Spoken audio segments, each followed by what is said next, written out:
Paramashivoham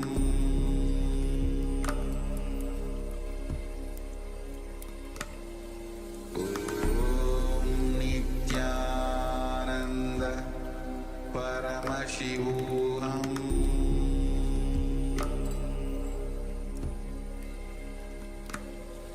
Om Nithyananda Paramashivoham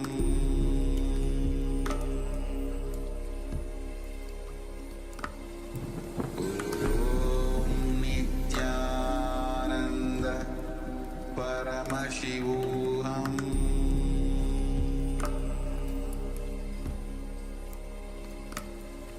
Om Nithyananda Paramashivoham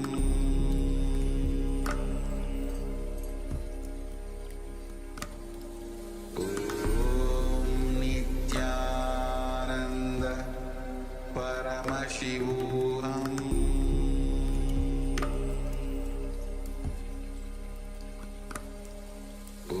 Om Nithyananda Paramashivoham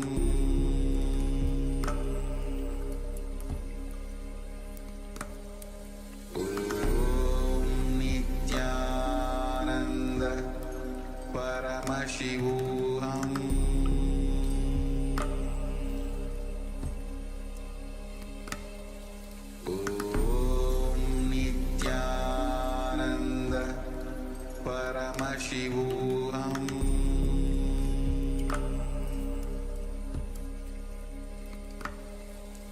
Om Nithyananda Paramashivoham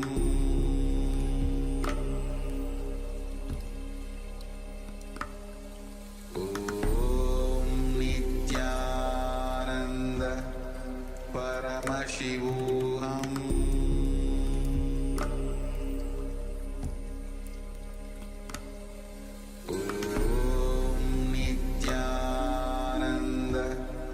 Paramashivoham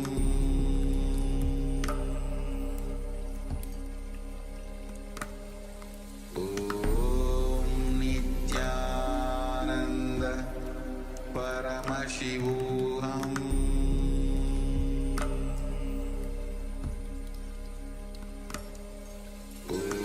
Om Nithyananda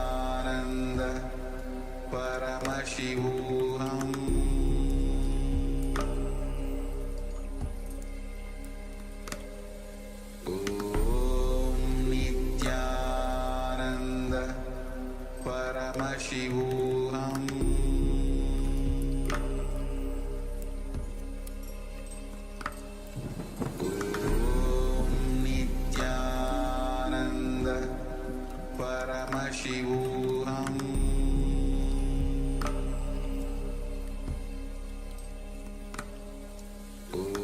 Om Nithyananda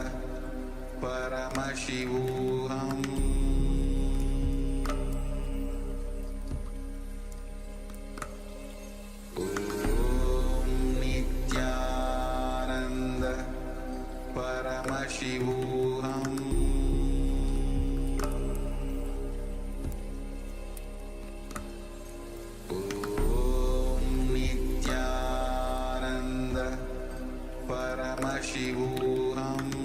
Om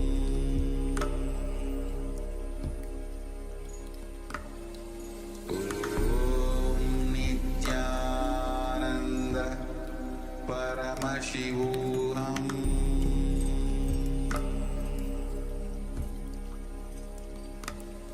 Om Nithyananda Paramashivoham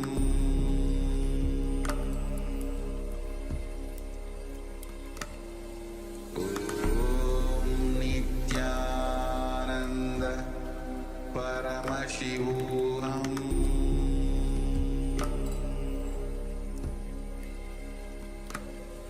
Om Nithyananda Paramashivoham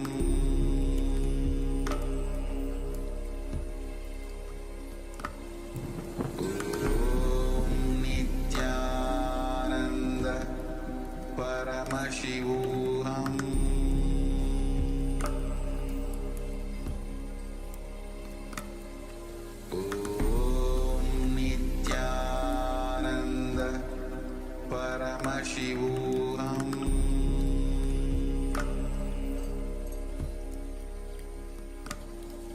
Om Nithyananda Paramashivoham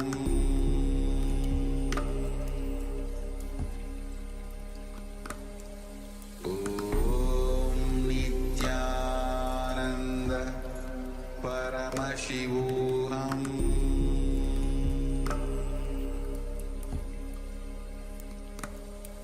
Om Nithyananda Paramashivoham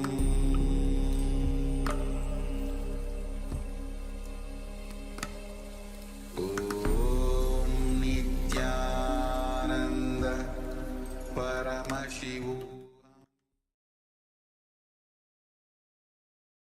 All right.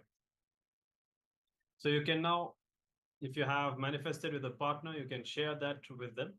And anyways, do type whatever you have manifested in the Zoom chat. I'll give a few moments for all of you. So it could come in the form, say, at some point, all of us will be able to just download a whole thought current and elaborate answer or solution for each problem. Right now, even if you have a single word, whatever you have, just share that. You can share what was the question if that is not too personal, and share the manifestation as well. Now, just understand a bit also about the power. The third eye solution. As today we are learning about eN-Reality. See, whenever we have a problem, what most of us do is we just think about a problem in our mind. And Swamiji clearly says no problem ever gets solved by thinking. But that's what most of us do. When we have a problem, you just think, oh, what should I do? Should I do this? Should I do that? Now, when you see through the third eye, you are deciding not to utilize your mind, but looking at a reality as it is.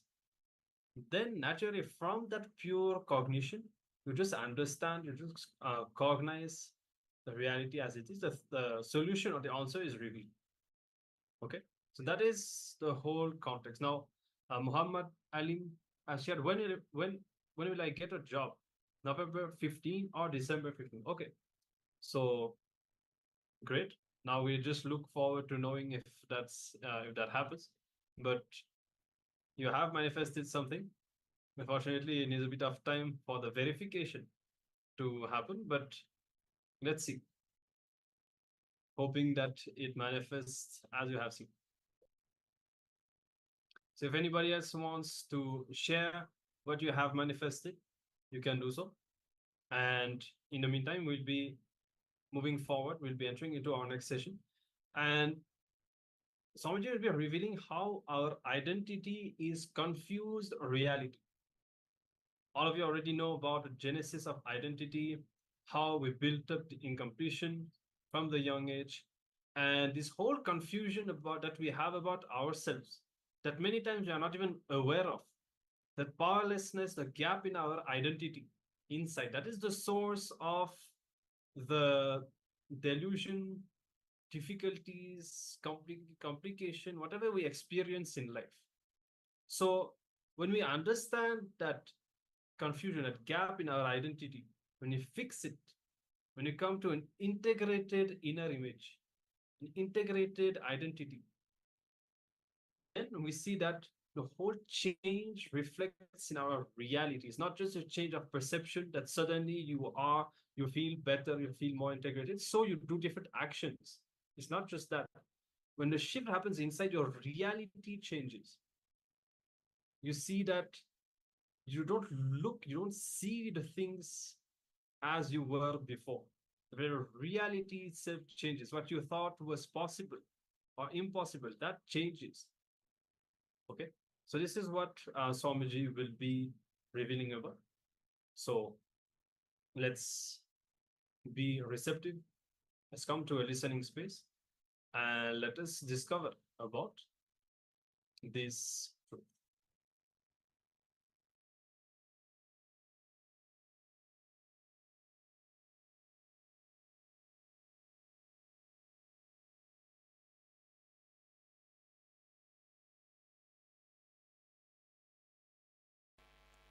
How many of you feel the whole problem in my life is I do not know what I want? God, 90% of the hall. Remaining 10% do not even know whether they want. They know what they want or they don't know what they want. Even that they do not know.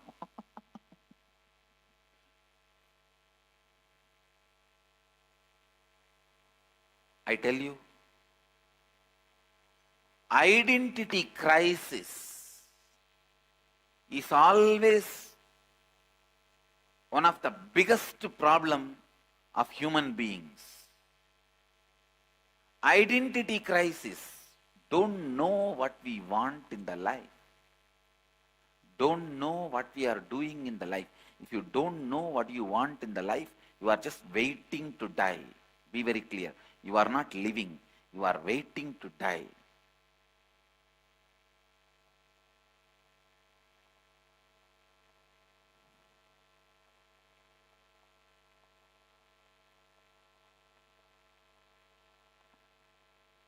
Waiting to die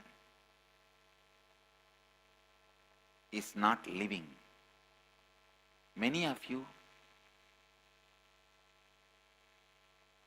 if you look inside, you are just waiting to die.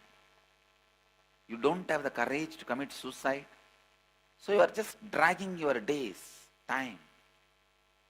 Please understand, that is not life. You need to get it. All the confusion in human society is based because of this 4 division. Peculiar attributes and performance of people.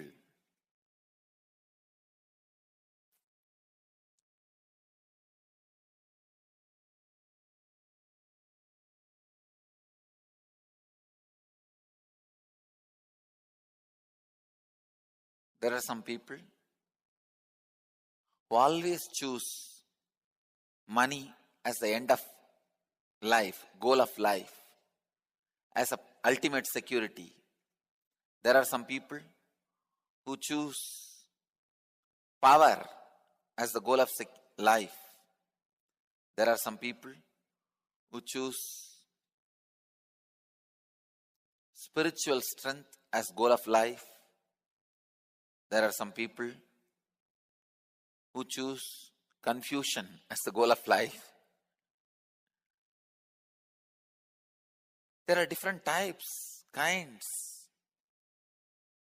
of people who choose different things as goal of life.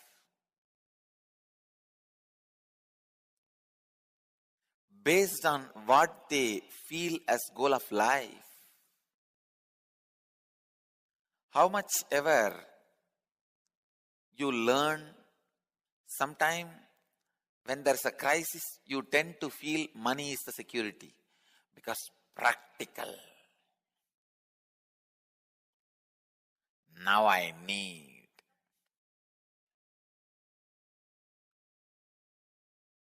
How much ever you learn the lesson, you miss it. It is not going to be the security. Finally, you neither get the money nor have the master. When you give up,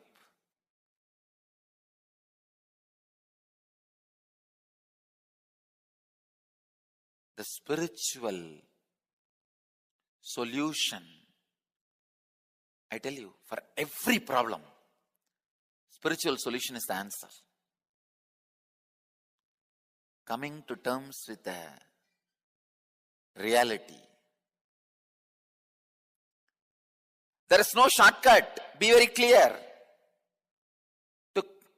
When reality hits you, do not take shelter under money or power or confusion.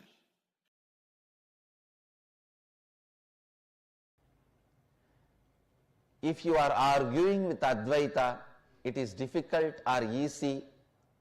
You are doing the same foolishness of arguing Whether sunrise in the morning is difficulty for you or good for you, whether it is difficulty for you or good for you, it is a fact. Start learning to live with it. Move your window from west to east.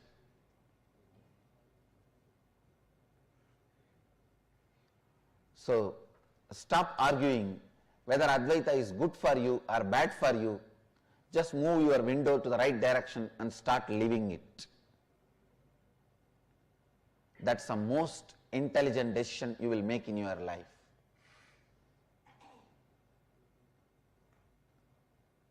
By cherishing enmity, you will make yourself weak and make your enemy strong.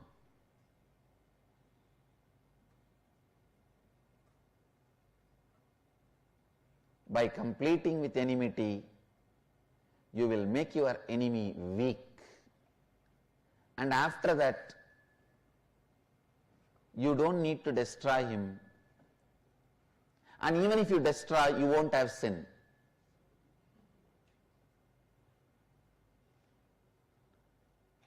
You may not even need, because he will die by his own powerlessness.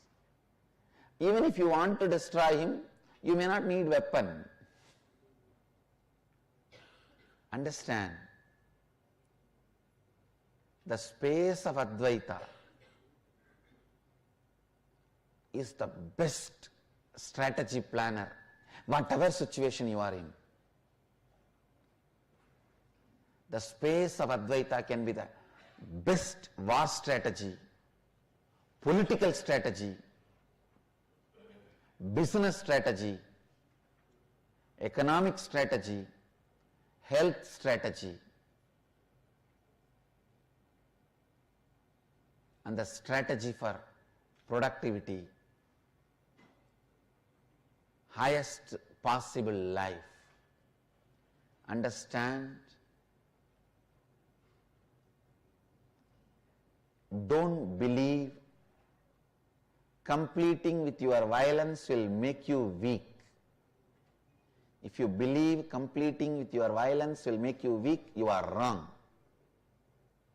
Krishna lived in the space of completion. He was always powerful. As a single man, he finished what he wants to finish.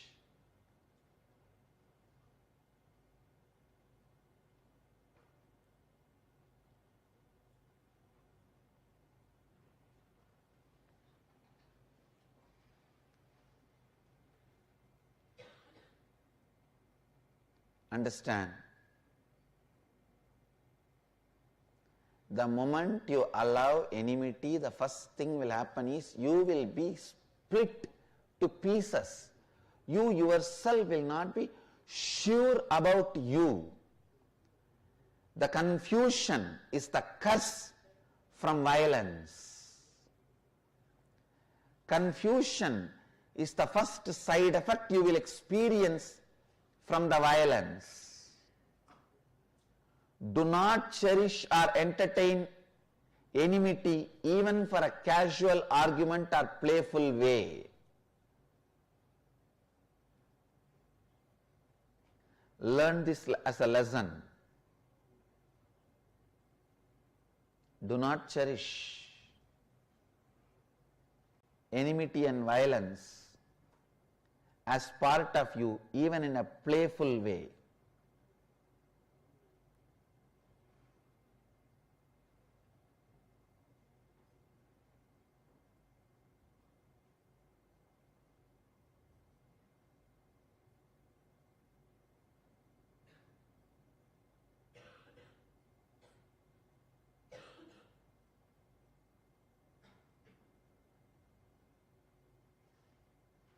The space of Advaita,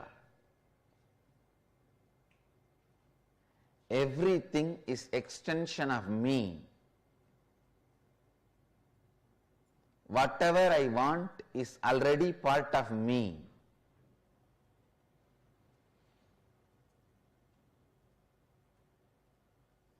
Is Kalpatar.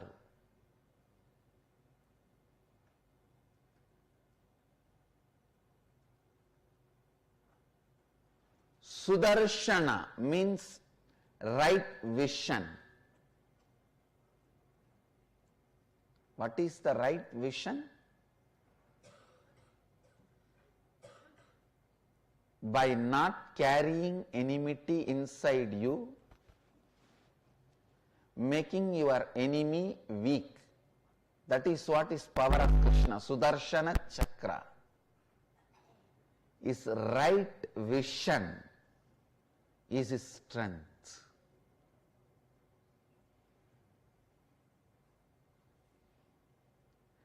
Disown enmity from your being. Disown anger from your being. All your confusion will be burned. You will become sure about you.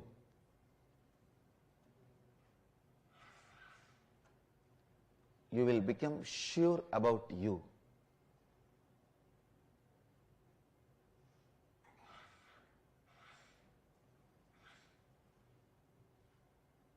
Whoever lives in the space of Advaita, even when you are directly facing your own death, is liberated. The moment you fall into Dvandva, your life is gone. You are gone, your life is gone.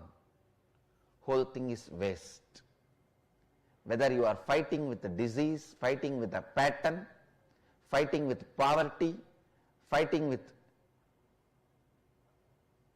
disturbed relationships, fighting with terrorists, fighting with society, fighting with anything, keep Advaita, the space of Advaita, as a strategy for your life. The right wing will have a right wing if they start living the space of Advaita.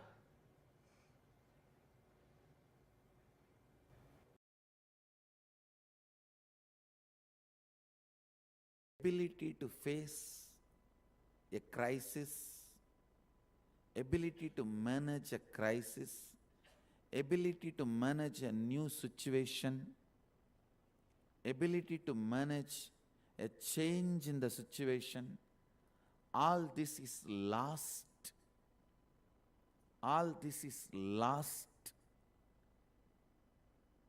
with the continuous luxurious lifestyle.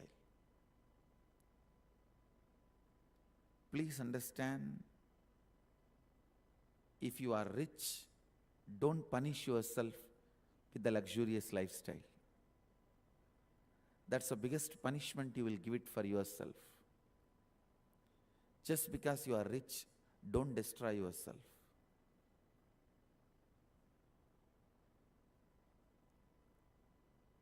Even your muscle memory and biomemory, once they are accustomed to luxurious lifestyle, lose the ability to reinvent themselves. Lose the ability to be active, alive. Lose the ability to do the crisis management. Lose the ability to expand. I have seen some of the most successful, big, rich men. They keep their personal life away from the wealth they have. They have not punished themselves with a luxurious lifestyle. Please understand, I have seen some of the richest people of the world in very close quarters. I tell you from my experience, people who have not punished themselves with their wealth, people who have not punished themselves with their wealth and luxurious lifestyle, only they are able to continue to keep their spontaneity, crisis management abilities, and creativity alive. Only their muscle memory and biomemory is active to live, run the life. expand the kingdom they have built. If you want to destroy somebody, somehow make them addicted to luxurious lifestyle. After that, you don't need to do anything. They will destroy themselves. Somehow make the luxurious lifestyle glamorous for them. That's the best way you will get rid of your enemies. Any fellow who is caught in the mental setup of the luxurious lifestyle, I tell you, don't be afraid of him. He will be destroyed. He will destroy himself. Don't be afraid of him. I wanted to remind this one truth today. How your identity collapses when you get out of this aparigraha lifestyle. In Agamas, Mahadeva speaks highly about this aparigraha lifestyle. The context of aparigraha, the reason to live with minimal things, is to keep you alive, active, to keep your muscle memory and biomemory brilliant, bright. See, the luxurious lifestyle makes you insensitive. Above all, makes you life negative. It just makes you life negative. It destroys your metabolism. It destroys your ability to enjoy. Finally, it destroys your very approach towards life. I tell you, luxurious fellows are the most frustrated people on the planet Earth. Much of the problem of the developed countries is not depression, frustration is one of the biggest problem the developed countries are facing, because they have not understood with their own wealth they are torturing themselves. Having wealth is not wrong, but torturing yourself with the luxurious lifestyle is wrong. Don't punish yourself with the luxurious lifestyle. It's an old way of living. It is not cool. It's not modern. It's not fashionable. Living luxurious lifestyle like kings and queens is the old stupid way of living. Luxury kills you while you are alive. Luxury makes you insensitive and puts you in identity crisis. Luxury is the source of your strong SDHD. Continuous luxurious lifestyle creates deep self-doubt, self-hatred, self-denial in you. Not only you develop SDHD, you develop SSDHD, means strong SDHD, is SSDHD.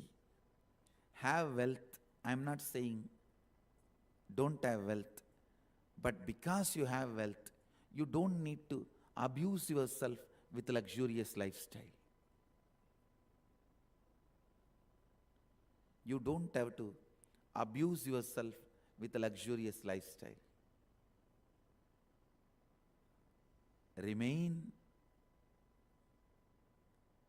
as simple as possible so that you have the freedom to reinvent yourself.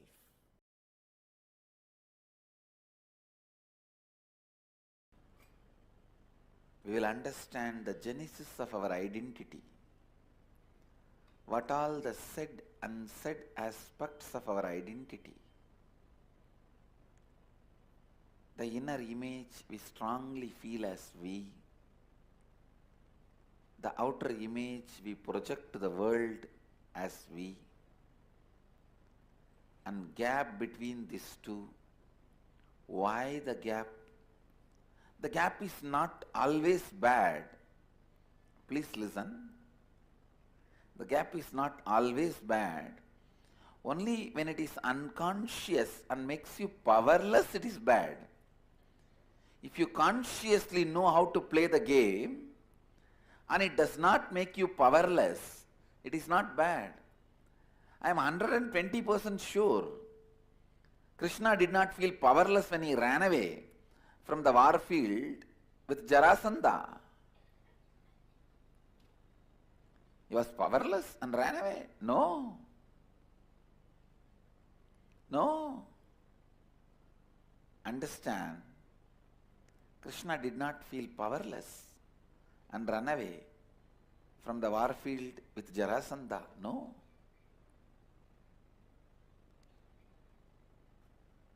If you know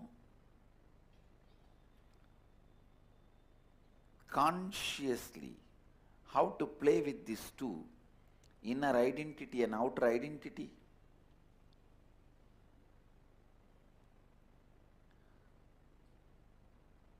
and it does not put you in powerlessness, gap is not wrong.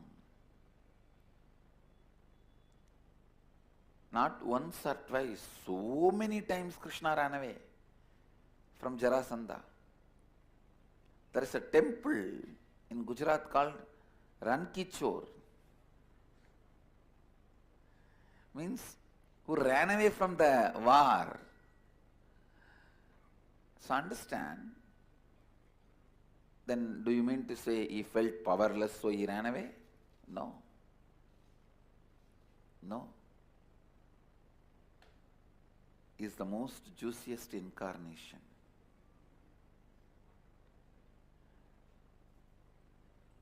He never felt powerless. He knows how to handle the identities, where to project what.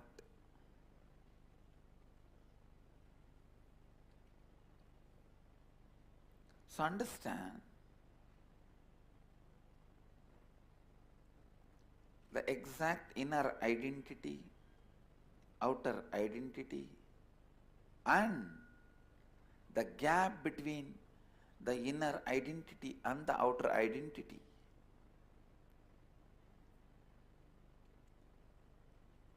And what you want others to experience, feel about you, and what you feel about others.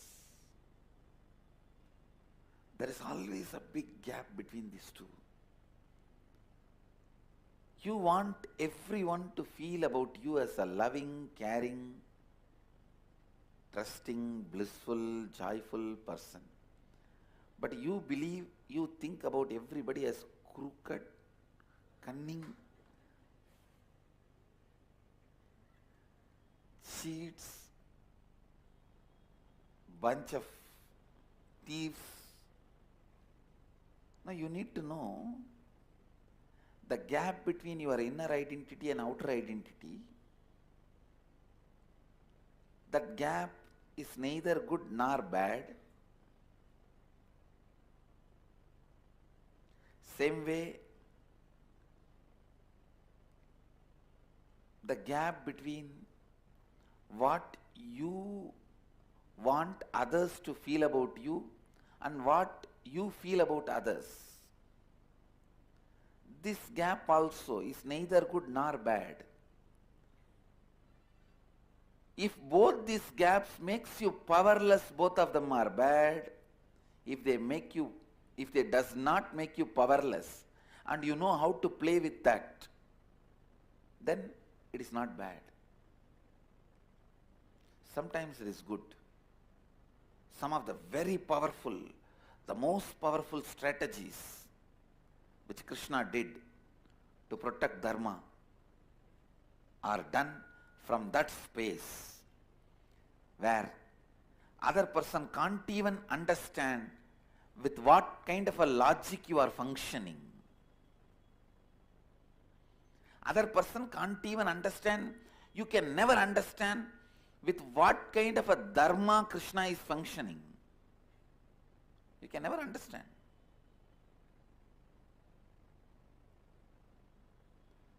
But he is the most dharmic being. Because the gap between inner identity, outer identity has not put him in powerless space. SDHT, self-doubt, hatred, denial.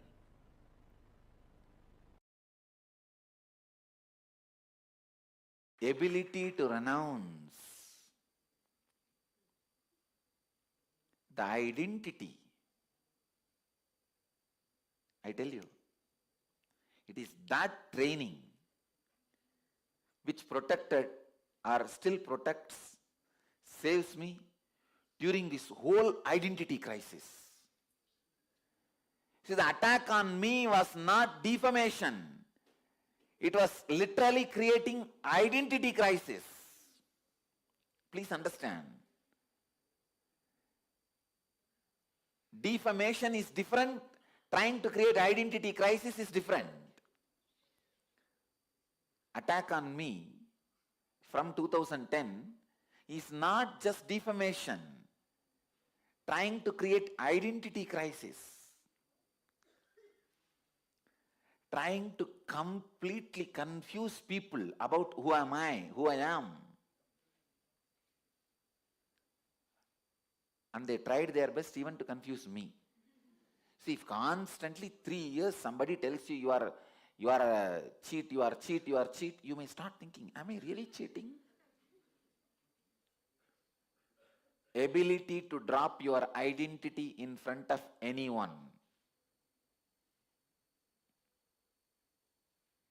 is the quality of sadhu, and I wanted this to be a guru walk to all my ashramites.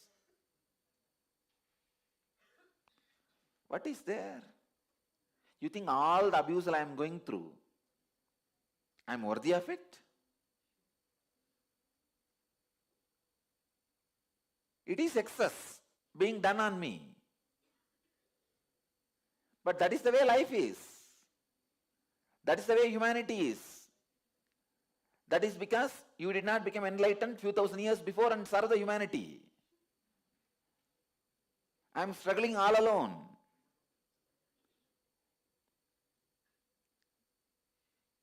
See, lakhs of people died in Hiroshima and Nagasaki. All the people who are dead, are they worthy of the death?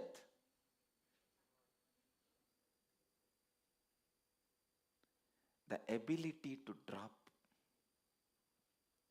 the identity is Jivan Mukti. I tell you one more secret. As long as you have certain identity, you will always feel society is adharmic towards you. It is a basic secret.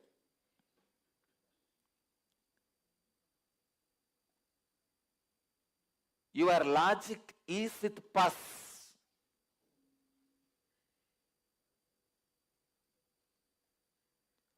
It sees only from your side, never from the other side.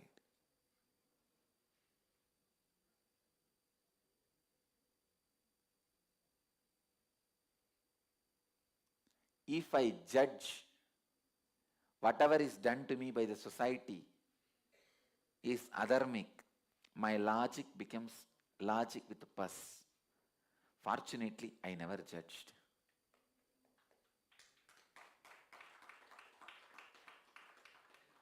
Society is not a group of people. Please understand. Society is the other person. It is not collective. Even a single person is society. I am telling you, in all possible situations, this is the truth. Ability to let go the identity makes you the hero whose identity can never be destroyed. I want those heroes around me. They are Jivan Muktas. I tell you, your identity costs you only your life, nothing else.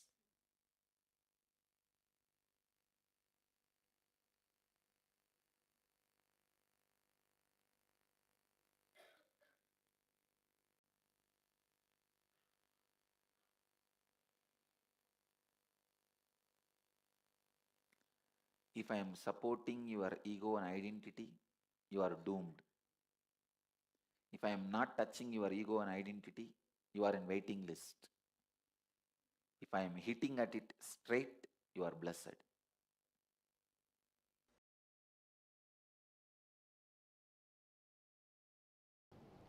Please understand,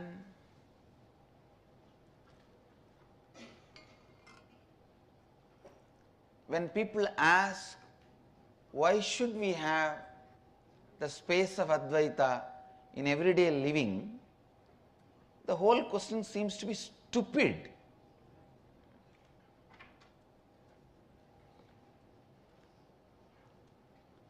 The space of Advaita gives you the best strategy from which you can operate.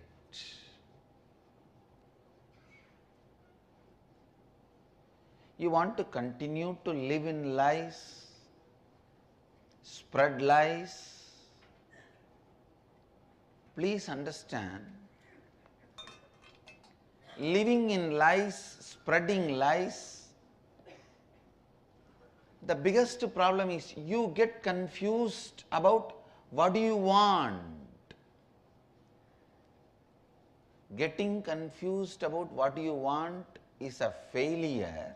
Getting confused about who you are is depression. Please understand. Getting confused about what you want is only failure, but getting confused about who you are is depression.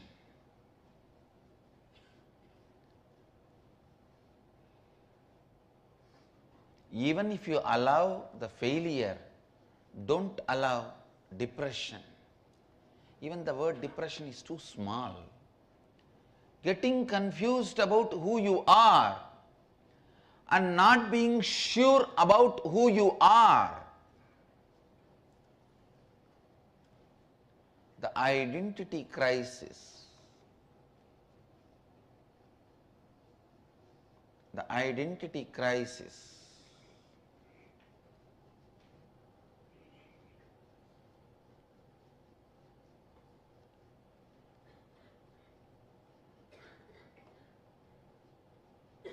Please understand, the identity crisis.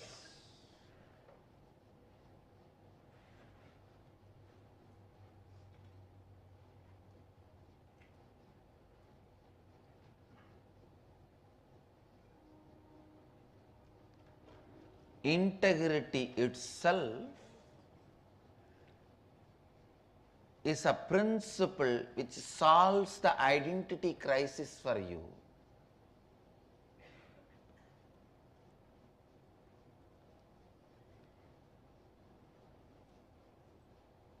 See, integrity actually solves identity crisis for you.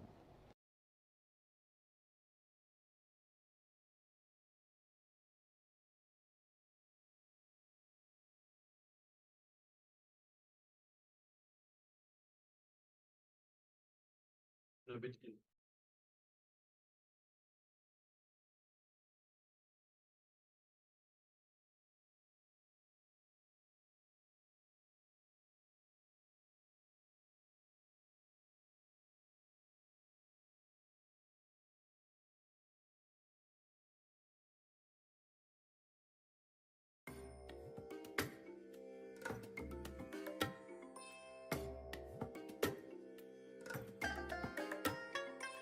I bless you all. Let you all open all your three eyes and manifest the powers of Mahasadashiva. Om Nithyananda Paramashivoham. Om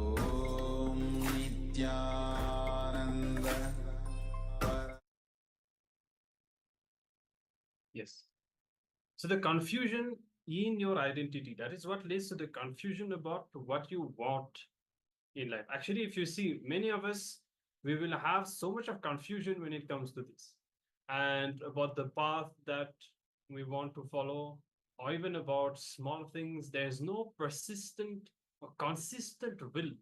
You see, like how Swamiji, how even a few years before, he will have detailed the whole vision that he has about the future, about his life, about Kailasa, and all of this. And any change or any addition always complements this vision. But most of us don't have that kind of a clarity. It's all about short term, contradicting, and confused desires and intentions. Swamiji also mentioned, he gave an example of Bhagavan Shri Krishna, that having an integrated inner image is most important. Once you have aligned all your four images, your inner image, your outer image, the other's image, and the life image, once all these four are integrated, you will be able to play with life as you want.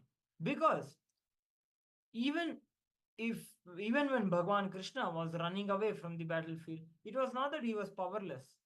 He knew he is Parandhama, he is the all powerful, but still he played it as a leela. So now we'll be getting into a small internalization exercise where we'll be doing manana, will be that Swamiji has revealed to us. Yes. So you see, when you have that identity crisis, as Swamiji was explaining, the way it manifests is we will be continuously making limiting statements about ourselves, about what we can manifest. And finally, that is one of the confusion, because on one side you have a desire, you know that you really want to do something, but you make these statements that you cannot do it, you cannot achieve it, you cannot have it. So the first step in the exercise will be to identify and write down the top 10, just to give a number, of limiting reality statements that you make about yourself related to any aspect of your life. So it could be that, oh, I am always unlucky, I am not good looking, I am not good at doing that, I'm not good at doing this. Many of us have that. We feel that, okay, I'm good at doing this, but I'm not good at doing that. This is not for me. I am not that kind of person. I cannot do this. So, like that, because of the confused identity that we have, we make these limiting reality statements, and finally, we make them into reality just because we chose to use that word. So find them out and write them down, and then you'll be identifying. So you'll be doing the same thing about the people close to you in your life, but there are relationships that you have. For example, people don't listen to me, they don't understand, they don't care about me, whatever it is. The limiting reality statements you make about the people around you. And then you describe how you respond and complete, how you behave in general when you face these realities. Understand what is the pattern. Understand how, what is the behavior that you have. And here, this is where you also want to complete. Okay. Now, only 3 steps written in the assignment will be showing on the screen. We want to add one more, which is the completion.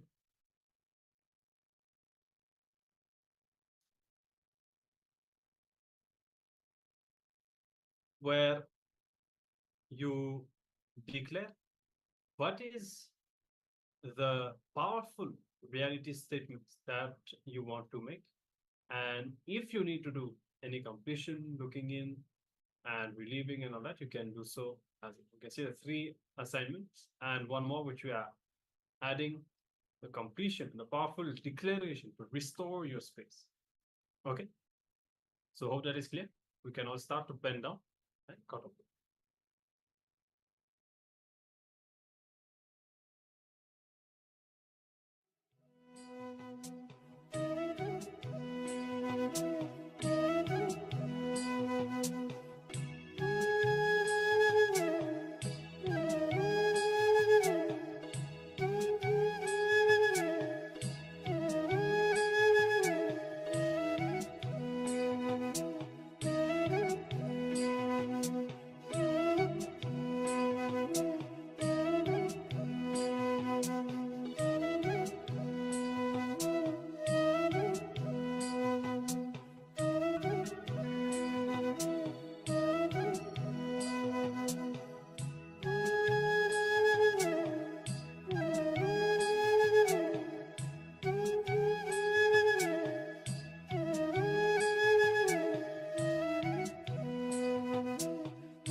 So understand how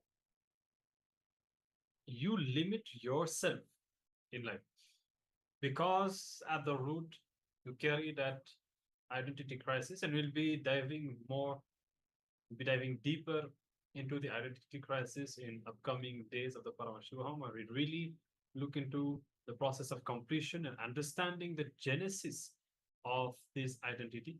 But here, at least, you understand the power of the statements that you make, and how, when you are in confusion and not being able to manifest your reality, or for whatever reason whatsoever, you make negative statements about your potential, and whatever limitation, whatever situation you are facing in your life now is the byproduct of these statements.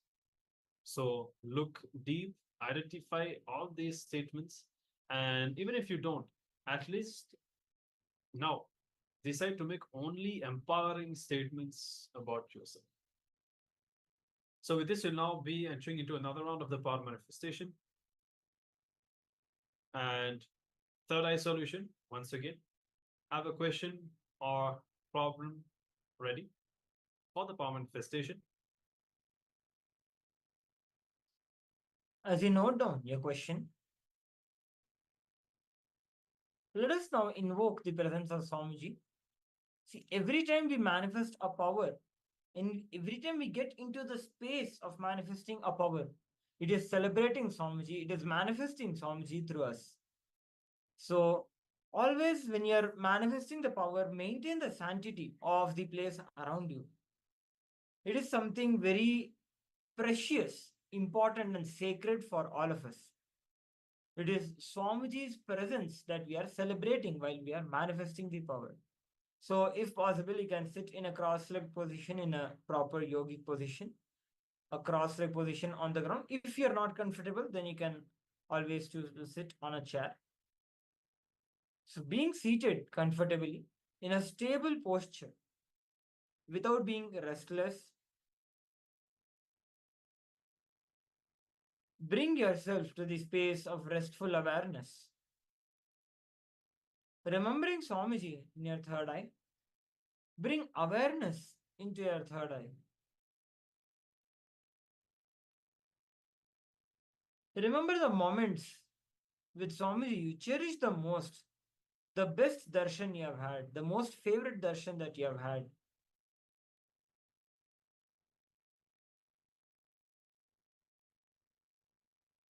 Remembering Swamiji in your inner space intensely,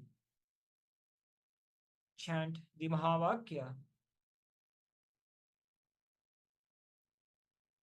Om Nithyananda Paramashivoham. Om Nithyananda Paramashivoham. Om Nithyananda Paramashivoham. Continue chanting the Mahavakya intensely. Now, put whatever you have written, the problem, the challenge that you are facing in your life, of which you are looking for a solution, put that into your Ananda Gandha, put it into your third eye, into this space of Swamiji that you have invoked now. You will see that Swamiji will reveal a powerful solution, the customized solution for each one of you. Let us now begin with the power manifestation.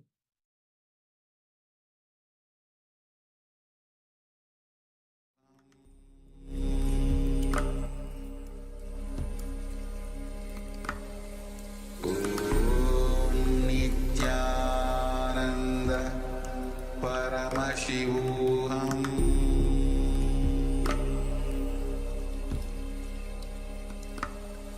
Om Nithyananda Paramashivoham.